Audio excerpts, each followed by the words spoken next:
row over freebies continues. Now we are getting some updates coming in from the court. Solicitor General proposes to the court a committee with following persons: Central Government Secretary, State Government Secretary and representatives from political parties, RBI Finance Commission, National Taxpayers Association, those who support freebies. Next hearing, we're understanding, will be on the 17th of August. All of this in the backdrop of the petition that had in fact reached the apex court, saying that this entire practice of freebies must end because this will have economic repercussions. Comparisons that have been drawn between India and Sri Lanka as well. And all of this in the backdrop of the multiple reports that we've seen from the central bank as well as SBI and others who've actually given the amounts of how much this ends up costing the exchequer, and thus this practice now needs to end. But of course, this also resulted in a political war of words, with the Aam Aadmi Party also knocking the doors of the Supreme Court. But first, let's talk to you about what we've heard from the court today.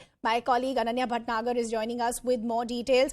Ananya, we do know that last time around the apex court has said that we needed some more time. There needs to be a committee that needs to be formed as well. Talk to us about who all will be a part of this committee and what are we hearing as far as the next hearing is concerned.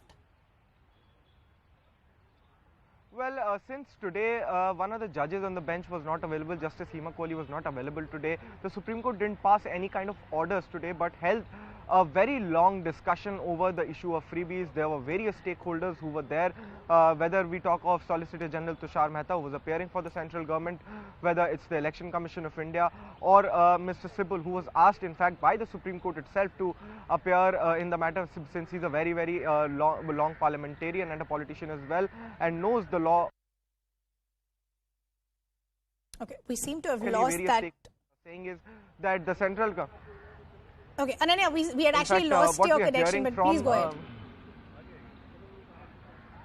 Yes, so basically various stakeholders gave out their suggestions while the petitioners were arguing that an expert body should be formed with a former CAG.